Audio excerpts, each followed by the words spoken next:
is really part of a bigger initiative. As you can see, the governor has appointed a commission on small business. He did this in 2011.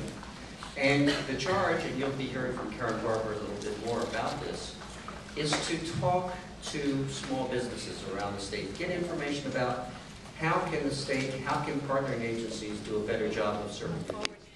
We, as our farms try to innovate and become more profit-driven, moving away from some of the traditional tobacco and maybe commodity crop subsidized programs, they're constantly moving into new things like wineries and agritourism and meats and all kinds of things. We keep running up against regulations that I think maybe were put in place at the right, for the right reasons at the right time, but maybe we need to relook. We also have a retail store in Calvert County, and 50% of the people that buy from us in the retail store are from outside of Calvert County. So one of the big issues is how do they find us? And the issue for us is directional signs. This, as you know, came up this time last year when the State Highway Administrator pulled up all the weekend signs that were on Route 4. And this did tremendous damage to our business and to other. 28 years old, I have a bachelor's degree, working on my master's degree in accounting with a minor in business administration. I'm an alumni of College of Southern Maryland. It's my first, and I'd like to thank you for incorporating your NEAT certification as well as the HVAC specialized programs within College of Southern Maryland, because that's benefited us in the long run. Now, the only downfall to that is, like you just stated, they pay for it out of their pocket. Do we have anything or any programs available or incentives for employers to bring on non or little experienced citizens of our county? We have got to reach people.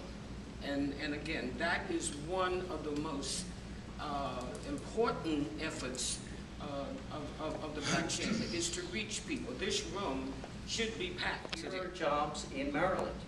Here are career paths that you really, if you want a job, a good paying job, you need to follow. One of the biggest problems is the federal government. We have a stigma against blue collar jobs in our society. There are so many welder positions available and electrical positions.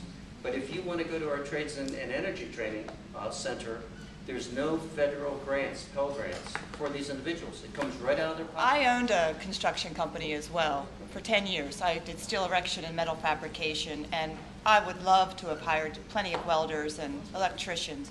Transportation, getting those men to my projects, and some of them were in D.C.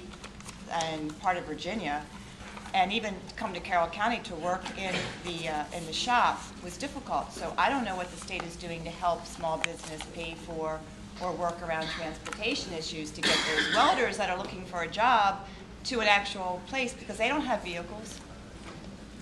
Are there any programs For the most part. for employees, and why we're not getting more business owners to do X or use Y? Is there anything like that in your domain that you really want to push out? I would say that in the area of information technology, and this is not so much down here in Granite, it's primarily associated with cyber and intelligence around Fort Meade, but literally in this down economy, and with some of the challenges addressed relative to engineering and so forth, we have thousands of jobs we cannot fill. But getting to being able to fill those jobs, I think we've understated so far the STEM conversation here. There has been very aggressive STEM education pushing all of these jobs of the future throughout the state of Maryland.